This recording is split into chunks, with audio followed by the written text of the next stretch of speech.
Hai pemirsa Women's Talk, senang sekali saya Prisa Sampodatu kembali menjumpai Anda. Dan benar sekali, saat ini saya sedang berada di sebuah salon sekaligus juga spa, karena kita akan ngobrol-ngobrol yang wanita banget bersama dengan seorang founder sekaligus CEO dari merek parfum kenamaan tanah air. Siapakah dia pemirsa? Ikutin saya terus tentunya hanya di Women's Talk IDX Channel. Wanita selalu ingin tampil cantik dan percaya diri setiap saat. Namun tahukah Anda bahwa meningkatkan rasa percaya diri tidak hanya dengan make up saja, tetapi dengan menggunakan parfum juga dapat menjadi salah satu faktor pendukung untuk meningkatkan rasa percaya diri, meningkatkan mood, dan mengurangi stres. Salah satu pelaku usaha yang bergerak di bisnis parfum ialah Nova Puspita, selaku pemilik Carl & Clear yang merupakan salah satu brand parfum lokal yang dikenal oleh banyak orang di Indonesia. Di mana keberhasilan Carl & Clear diharapkan dapat menjadi inspirasi bagi para pengusaha muda di Indonesia untuk terus berinovasi dan berkembang dengan memperhatikan aspek lingkungan serta sosial yang penting bagi keberlanjutan bisnis di masa depan. Selain berbisnis parfum, Nova Puspita juga memiliki bisnis Japanese head spa bernama Urara yang berpartner bersama rekannya Ivana Haryadi. Di mana salon kecantikan ini berfokus pada perawatan kulit kepala, khususnya lebih mengutamakan kualitas perawatan dan membantu mengatasi masalah kulit kepala dan kerontokan rambut. Lantas, bagaimana sejauh ini potensi dan perkembangan bisnis parfum dan salon kecantikan di Indonesia? Saksikan perbincangannya bersama dengan CEO Carl & Clear, Nova Puspita, dan co-founder Urara, Ivana Haryadi, hanya di Women's Talk. Dan untuk berbincang-bincang kali ini sudah hadir di samping saya si cantik Nova Puspita, merupakan founder sekaligus CEO dari Carl & Clear. Apa kabar? Halo Mbak Prisa, baik banget. Mbak Prisa gimana? Kabar yang luar biasa karena hari ini spesial, kita akan ngomongin parfum-parfum, kemudian juga salon dan juga spa ya. Karena ternyata tak hanya Carl & Clear yang kita kenal dengan parfum, tapi juga ada spanya sekarang namanya Urara. Betul. Oke, kita ke parfum terlebih dahulu ya. Ini saya sudah pernah coba dan ini bagus banget, 100% produk lokal ya. Iya, betul. Awal mulanya seperti apa kok tertarik sih terjun ke industri kecantikan tapi parfum? Iya, awal mulanya sih memang aku itu pecinta parfum pada dasarnya gitu Mbak Prisa. Terus kemudian aku juga ngelihat di tahun 2019 itu tuh banyak banget brand lokal tapi belum ada parfumnya. Oh, ini berarti berdiri di 2019? Iya, gitu. Terus kemudian aku jadi ingin tahu, terus kemudian kayak mengulik-ngulik kenapa sih kok belum ada brand lokal parfum dengan harga yang terjangkau tapi kualitasnya tuh kayak bagus lah, bisa ditanding dengan internasional seperti itu. Oh, berarti ini bermula dengan suka parfum, tapi biasanya kan kita tahu kalau yang koleksi parfum tuh yang high end, harganya juga juta-jutaan begitu ya. Terus jadinya jadi inspirasi kan jarang tuh. Biasanya itu kita suka koleksi aja tapi nggak sampai yang inspirasi untuk membuat. Dan mungkin kalau namanya bisnis kan harus lebih banyak effort di sana, modal di sana. Tapi emang berkaitan ya dengan mungkin bidang yang ditekuni, pendidikan dan lain sebagainya? Sebenarnya enggak sih Mbak. Jadi aku itu memang sekolahnya itu jauh di luar itu, terus kemudian aku tuh kecemplung di dunia retail. Jadi sebelum aku mulai bisnis itu memang aku kerjanya di bagian retail. Jadi memang suka banget nih keliling-keliling shopping mall, pusat perbelanjaan seperti itu. Makanya juga jadi kelihatan kok pilihan-pilihan produk di Indonesia pada waktu itu tuh masih didominasi oleh internasional di bagian parfumnya gitu. Jadi lumayan menginspirasi untuk bisa punya brand lokal sendiri. Oke. Gitu. Tadi kan sudah dikatakan sendiri oleh Nova bahwa pilihan-pilihan parfumnya itu didominasi oleh dari luar begitu ya. Apa yang membuat yakin waktu itu bahwa kayaknya bisa nih, kan skincare sekarang juga sudah banyak yang didominasi oleh lokal begitu ya, dengan harga yang lebih terjangkau, kualitas yang tidak kalah baik. Tapi kalau parfum tuh terkadang orang kalau udah cinta parfum mereknya mahal pun tetap pakainya itu gitu. Apa yang membuat waktu itu bisa nih kayaknya, yakin? Oke, jadi pada waktu dulu juga aku juga sering selentingan gitu dengar dari teman-teman yang memang sesama pencinta parfum kalau parfum-parfum yang rancangan internasional itu terkadang itu kurang friendly di hidung orang Indonesia karena mungkin beda iklim juga seperti itu ya. Nah, jadi salah satu visi kita juga kita tuh pengen punya parfum yang affordable untuk orang-orang Indonesia. Jadi kita tuh nggak harus nabung berbulan-bulan untuk koleksi parfum seperti itu, dan juga kita pengen menghadirkan aroma-aroma yang memang orang Indonesia tuh suka dan memang ketika dicium itu orang kecintaannya Indonesia seperti itu. Ada identiknya tersendiri begitu ya, ada keunikannya tersendiri gitu ya. Berarti kan prosesnya cukup panjang ya? Apa cuma sebentar untuk akhirnya ada nih produk dalam botol seperti ini bisa konsumen genggam seperti saya saat ini, itu butuh proses berapa lama? Kalau dari aku pengalaman itu sebenarnya aku udah mulai planning ini di tahun 2018 Mbak Prisa gitu. Terus kemudian memang di saat itu tuh nggak semudah nggak semudah sekarang ya untuk membuka bisnis di saat itu karena informasinya masih sangat terbatas. Kemudian juga dari peluangnya juga masih belum terlalu banyak terbuka seperti itu. Nah, jadi kemudian butuh 1 tahun untuk sampai pada akhirnya kita merilis. Nah, pada saat pertama kita ngerilis juga itu ternyata nggak sepenuhnya 100% diterima oleh masyarakat. Jadi jadi kita belajar lagi dari situ, kita revisi lagi, kita rombak lagi. Respon apa yang diterima waktu itu sampai akhirnya dikatakan kok kayaknya masih ada yang kurang? Iya, jadi dari pilihan wanginya juga ternyata berbeda dari prediksi dan market research kita. Jadi kita ngelakuin market research, terus kemudian kita nanya-nanya ke orang-orang terdekat, dan ternyata ketika produknya dilempar ke pasaran, lumayan berbeda feedbacknya seperti itu. Apa yang membuat feedback waktu itu dari customer di awal-awal yang membuat Carl & Claire akhirnya lebih improve lagi? Iya, jadi di beberapa jenis aroma itu tuh kayak kurang friendly di hidung orang Indonesia ternyata. Jadi contoh misalnya kita tuh ngelihat aroma-aroma yang fruity yang kita keluarkan di awal itu tuh ternyata ternyata kurang versi fruity tersebut tuh kurang friendly karena mungkin ada bahan yang terlalu kencang sehingga kayak orang Indonesia kurang suka seperti itu. Iya. Oke. Nanti apa nih tips dari seorang founder dan juga CEO parfum lokal kita dalam memilih parfum? Usai jeda, kami akan segera kembali pemirsa, tetaplah di Women's Talk IDX Channel.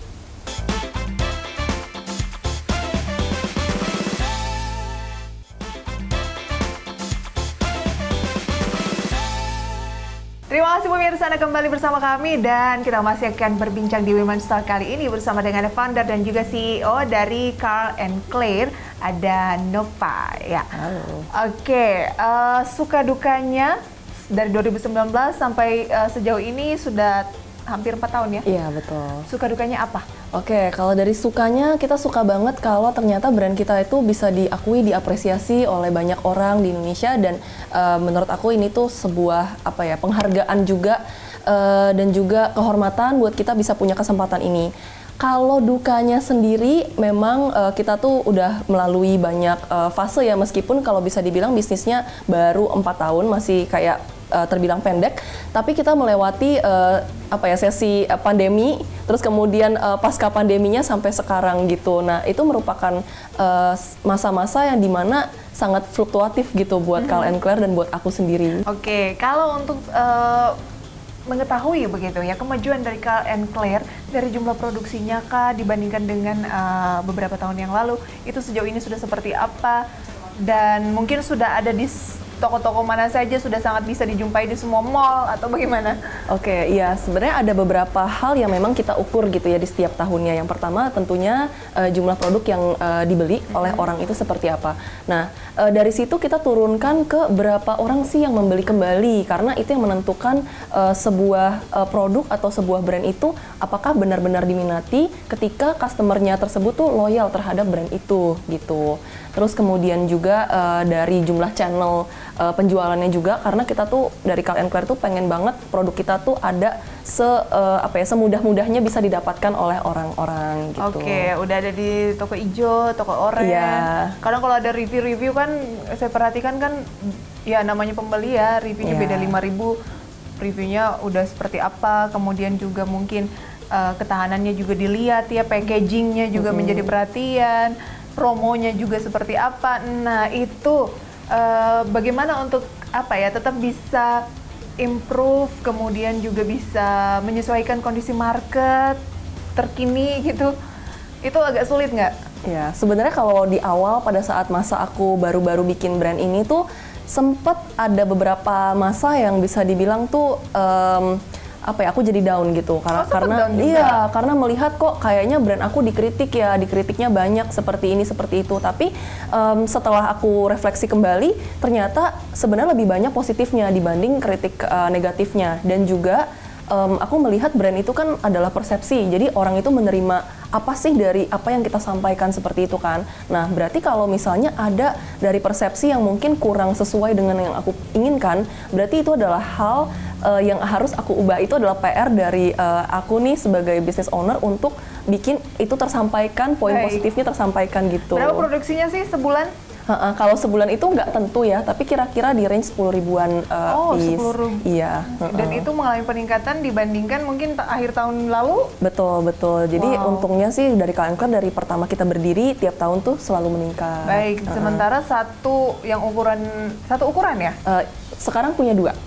Ini yang paling besarnya. Yang paling besar. Satu seperti ini harganya di 279.000 kali 10.000, pikirkanlah itu ya pemirsa. Oke. Lantas gimana sih cara memilih parfum ala Nova, seorang founder sekaligus CEO parfum lokal nih?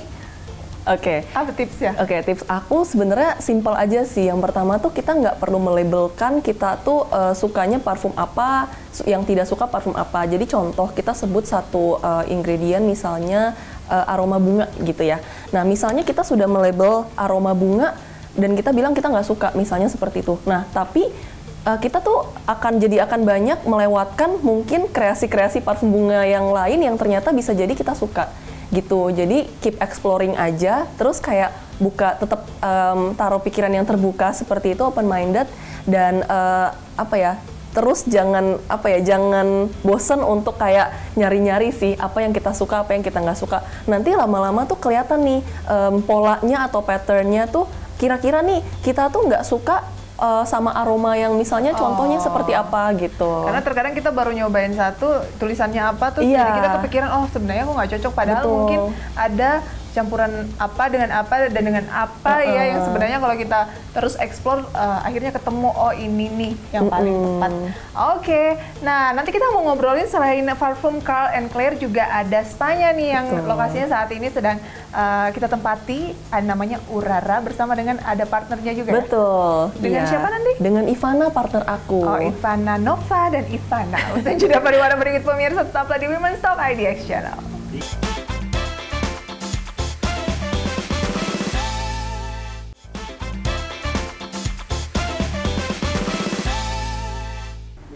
Terima kasih Anda kembali dalam Women's Talk, dan kita akan kembali berbincang kali ini ketambahan satu personil ya. Ivana Haryadi. Yang kabar yang luar biasa dan merupakan co-founder dari Urara. Kalau tadi kan Carl and Claire, kalau sekarang tuh Urara itu juga salah satu bisnis dari Nova bareng sahabat gitu ya. Boleh diceritakan pertemuan dengan Nova? Jadi kita ketemu dari suatu komunitas. Komunitasnya itu kebetulan bisnis. Jadi selama di dalam komunitas itu memang kita udah ketemu setiap sebulan hampir dalam setahun beberapa kali gitu. Jadi kita udah mengetahui tiap satu sahabat Nova dan satu lagi Sinta udah mengetahui kayak keunikan masing-masing gitu. Jadi pada saat diajak kita buka salon, oh ya udah oke, kita udah tahu keunikan masing-masing itu di mana. Oke, kenapa sih buka salonnya harus bareng? Kira-kira apa sih yang membuat orang terkadang tuh kalau mau buka sebuah bisnis tuh lebih nyaman join sama sahabatnya atau temennya gitu? Oke. Kenapa? Karena memang kebetulan dari background masing-masing gitu. Jadi memang kita background bertiga tuh sama-sama di retail. Nah kebetulan salah satu partner kita Sinta, dia udah membuka salon duluan. Buka salon nail gitu. Terus berpengalaman lah iya, harusnya betul. ya. Kemudian ada kendala yang muncul. Kendala yang muncul itu adalah bagian operasional. Gitu. Dia harus training dan dia harus operasional. Oke, dia bilang dia ada masalah di bagian operasional. Oh, kebetulan pas kita ada Nova gitu. Oke, jadi kayaknya tuh saling melengkapi. Betul. Sementara Gitu. kalau dari Ivana sendiri tuh memang spesialisasinya di marketing dan promosi gitu. Jadi memang kalau misalnya kita bertiga digabungkan, sepertinya tuh kayak bisa bersinergi dengan bagus gitu. Oke, jadi kenalannya masih ingat nggak tahun berapa? Tahun berapa ya? 2021? Iya, 2021. Iya. Berarti lewat sebuah komunitas. Betul. Komunitas ini penting banget ya dalam Betul. sebuah bisnis ya? Iya. Oke, Iya. jadi ya kenapa? Apa yang didapatkan dari sebuah komunitas, Nova? Oke, kalau misalnya komunitas itu tuh jadi ibaratnya jadi wadah kita tuh untuk menceritakan masalah-masalah kita nih sebagai pengusaha, terus kemudian juga kita bisa berbagi solusi juga, berbagi pengalaman Biar seperti nggak itu. istilahnya kayak Biar gila nggak sendiri, gitu. betul. Karena gimana ya kalau misalnya sebagai pengusaha tuh ternyata lumayan bisa merasa sendiri sih gitu. Oke, kira-kira apa tips nih dari kalian berdua, Nova dulu begitu ya, bagi yang mau buka bisnis bersama sahabat, karena nggak jarang juga, karena bersahabat-sahabat inilah ada persoalan begitu ya. Nah, itu tipsnya gimana agar tetap solid? Iya, kalau dari aku sih di awal itu memang harus diobrolin semuanya. Memang kalau obrolan yang mudah itu kan memang ya sangat gampang gitu ya. Tapi kalau misalnya ngobrolin kalau worst case atau ngobrolin pahit-pahitnya, nah itu sebaiknya tuh diobrolin di awal dulu sih. Jadi supaya semuanya itu enak gitu. Oke, kalau dari Ivana? Memang benar yang dikatakan Nova, kita dari awal udah bahas seperti pembagiannya seperti apa. Jadi kalau masalah mungkin operasional, oke kita langsung minta tolong gitu. Terus kemudian bagian SOP langsung Sinta minta tolong gitu. Kemudian kalau salesnya kurang, Ivana gimana nih gitu. Oh, harus Oke. ada apa ya, kayak spesialisasinya Betul, masing-masing. iya. Jangan satu bidang dua kepala di situ, nanti Iya. malah Betul. berantem. Itu yang biasa terjadi gitu ya. Oke, kemudian ini kan masih Nova kan masih 30, Betul. 29, masih muda-muda banget. Kok bisa udah sampai di titik ini punya bisnis Nova? Bahkan tadi ada Claire, sekarang merambah lagi ke Urara. Ini adalah hair and spa ya, Japanese hair and Iya, spa yang lagi iya. tren. Betul. Suka yang lagi tren-tren gitu ya? Atau gimana sebenarnya melihat market Indonesia kan ini untuk Indonesia gitu ya? Iya, oke. Kalau dari opportunity Japanese Head Spa ini sebenarnya kita berdua tuh sama-sama terpapar sama opportunity ini. Nah, tapi mungkin kalau nggak ada Ivana juga, aku tuh nggak akan kayak kepikiran untuk jalanin ini gitu. Nah, karena memang Ivana itu orangnya sat apa aja hayo gitu kan. Jadi mungkin itu yang jadi motivasi atau jadi inspirasi kayak ya udah deh kita coba dulu. Nah, terus kemudian datanglah Sinta dengan spesialisasinya memang sudah buka salon dan memang sudah mengkonsultasikan salon bahkan gitu kan. Terus kita rasa kayaknya ini bisa jadi mungkin kayak pembagian yang sangat tepat lah gitu. Oke. Modal itu gimana ngobrolinnya?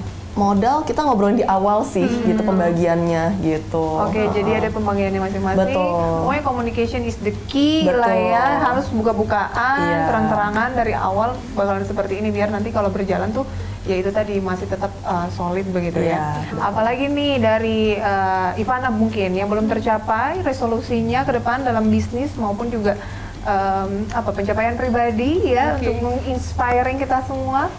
Gitu, pencapaian pribadi sendiri, aku dari dulu tuh suka sharing, suka berbagi kayak gitu. Jadi makanya aku pegang marketing karena kenapa? Karena sebenarnya ya udah semua orang pasti punya masalah. Jadi kita dengan ada Urara, ya udah kita bantu untuk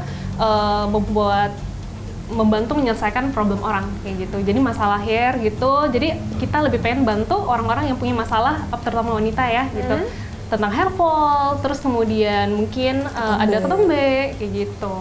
Oke, kalau dari Nova, kira-kira apa lagi nih yang belum dicapai yang akan menjadi target di 2024 ini? Oke, kalau dari aku sih sama ya, kalau dari bisnis ya semoga pengennya semuanya lebih baik gitu ya. Terus lebih ke pribadi sih, kalau misalnya pribadi itu aku tuh pengen banget kayak bisa punya hidup yang bahagia dan balance gitu, balance antara pekerjaan, antara mungkin dari kesehatan, seperti itu, keluarga, seperti itu. Amin, itu kan Amin. harapan kita semua. Iya. begitu ya. Oke, kemudian selain tim lah tentunya ya, siapa sih yang paling menjadi support system dari Nova mungkin terlebih dahulu agar bisa sampai di titik ini?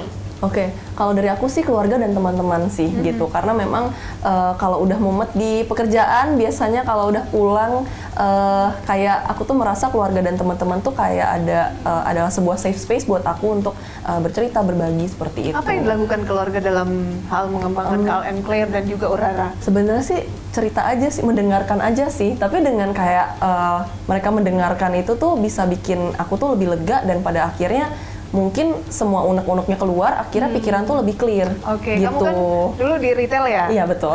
Adalah brand retail ya cukup besar juga. Kita Iya. sebut aja ya Zara gitu ya. Iya. Mungkin kan terkadang keluarga banyak harapan-harapan. Kok ngapain sih keluar buka bisnis sendiri? Ya meskipun sekarang sudah sampai di tahap ini begitu ya. Tapi kan itu juga kadang menjadi apa ya? Membuat kita berpikir berulang. Mungkin ada yang mengalami hal seperti itu. Nah, mungkin ada tipsnya seperti apa untuk bisa, kadang kan kita udah punya plan banyak nih, melangkahnya untuk start itu tuh yang kok nggak terjadi gitu. Betul. Memang kayak di saat itu tuh aku tuh dilema banget pada saat itu mau melanjutin karir atau melepasnya dan memulai bisnis sendiri, karena di saat itu bisnis itu tuh harus jalannya dengan ada aku, karena kalau misalnya tanpa aku belum siap lah, belum punya tim, belum punya orang gitu kan. Nah, yang bikin aku pada akhirnya memilih keputusan itu tuh lebih ke justru malah dukungan keluarga sih, kayak ya sudah, kayak kamu cobain aja yang kamu mau, toh kalau misalnya kamu gagal juga apa sih yang terburuk yang bisa terjadi seperti itu. Jadi mungkin itu yang dukungan-dukungan seperti itu yang bikin aku tuh lebih tidak takut gitu. Dan sebenarnya kalau dipikir-pikir ketakutan itu lebih ke dari dalam diri sendiri sih gitu, dan kayak mungkin lebih ke ketakutan mengecewakan orang lain justru gitu. Oke, mengecewakan orang lain dalam hal ini customer. Kayak keluarga gitu misalnya, kalau misalnya gagal bisnis terus kan kayak udah keluar dari kerjaan. Apa bilang? Iya, seperti itu, kayak kan takut ya gitu, tapi ternyata malah didukung. Oh ya sudah gitu. Nah, kan sempat menjadi karyawan, kemudian sekarang menjadi owner, bahkan CEO sendiri. Perbedaan signifikannya yang dirasakan seperti apa? Kan banyak yang karyawan pengen punya bisnis sendiri, banyak yang punya bisnis sendiri pengen dapat gaji yang mungkin lebih, ya setiap bulannya itu ketahuan lah nilainya segini rutin bakalan. Kalau bisnis kan naik turun. Betul. Singkat saja. Perbedaannya lebih ke yaitu kepastiannya. Dari sisi kepastian, kalau misalnya sebagai entrepreneur udah harus siap menghadapi kondisi yang mungkin selalu tidak pasti seperti itu. Tapi yang penting kalau kita ngelihat itu sebagai hal yang positif, itu malah mungkin jadi drive-nya kita untuk terus maju sih. Oke, itu tadi kalau dari Nova ya, sudah sempat bekerja jadi karyawan terus akhirnya memutuskan untuk membangun bisnis sendiri. Kalau Ivana kabarnya nih sempat justru nggak keterima di mana? Siapa yang berani tidak menerima? Jadi dulu pada saat kuliah pernah kerja sebagai PA selama 7 bulan. Kemudian aku keluar karena memang harus skripsi gitu. Kemudian setelah lulus, seperti biasa anak baru lulus maunya kayak, aku pengen kerja nih. Oke, aku kirim CV ke beberapa tempat, kok nggak ada yang hubungin kayak gitu. Oke, dan aku kan anak rantau. Gimana caranya aku survive? Sedangkan orang tua, setelah kamu lulus dari kuliah, kamu udah balik ke daerah. Dari mana? Aku dari Sulawesi Tengah. Sulawesi Tengah. Iya. Oh, sama kita. Sulawesi sama. Pride. Iya, tapi aku Sulawesi Selatan. Oh, ini jadi panjang ini. Oke, boleh kita lanjutkan tadi. Iya, jadi awalnya udah pasti orang tua pengen aku balik ke daerah Sulawesi Tengah, memajukan Sulawesi Tengah gitu, membantu keluarga. Tapi masalahnya, kayaknya boleh ya aku coba dulu di ibu kota gitu ya, untuk aku coba belajar di perusahaan lain kayak gitu. Tapi ternyata tidak sesuai ekspektasi gitu. Jadi sempat down. Iya, betul. Jadi setelah lulus, nangisnya banyak tuh karena kok orang nggak manggil gitu, nggak ada yang panggil gitu. Ya udah, kemudian karena memang nggak ada yang panggil, mau nggak mau ya udah kita pikir gimana caranya untuk mendapatkan uang kan gitu. Jadi aku kerja sambilan pertama. Oke, apa kira-kira quote atau apa yang tips sukses lah untuk banyak wanita-wanita muda dimanapun berada yang pengen ataupun juga yang sejauh ini masih pengen punya bisnis tapi masih banyak hambatan dari Nova terlebih dahulu? Kalau dari aku mungkin lebih tipsnya one step at a time. Jadi satu demi satu gitu ya. Jadi mungkin ada banyak hal atau ada ratusan langkah yang pengen atau yang harus kita capai menurut kita. Tapi kalau kita jalanin satu-satu tuh akan lebih terasa lebih mudah. Oke, setelah 10.000 Carl and Claire per bulan, habis itu Urara, habis itu apa lagi nih? Nggak tahu. Nggak tahu, kita tunggu update-nya ya. Iya. Dari Ivana. aku lumayan kaget, ternyata kita lumayan mirip karena menurut aku 1% everyday gitu. Jadi pokoknya ya udah nggak apa-apa, kita dikit aja tapi ya udah better 1% everyday. Oke, nggak harus muluk-muluk apa-apa, tapi itu selalu ada perbaikan, peningkatan Betul. sedikit demi sedikit Iya. setiap hari. Oke, kalau begitu saya sedikit demi sedikit setiap jam. Baiklah, dan semoga sukses selalu untuk Nova dan juga Ivana, untuk Car and Clear, uraranya dan juga semua harapannya ke depan, bisnis-bisnisnya semoga bisa menginspirasi kita semua. Thank you, sampai berjumpa kembali. Sampai jumpa. Demikian Women's Talk kali ini pemirsa, semoga bisa menjadi referensi sumber informasi dan juga inspirasi tentunya untuk karir, kehidupan pribadi Anda atau apapun itu. Saya Prisa Samudatu pamit undur diri, sampai berjumpa kembali, bye-bye.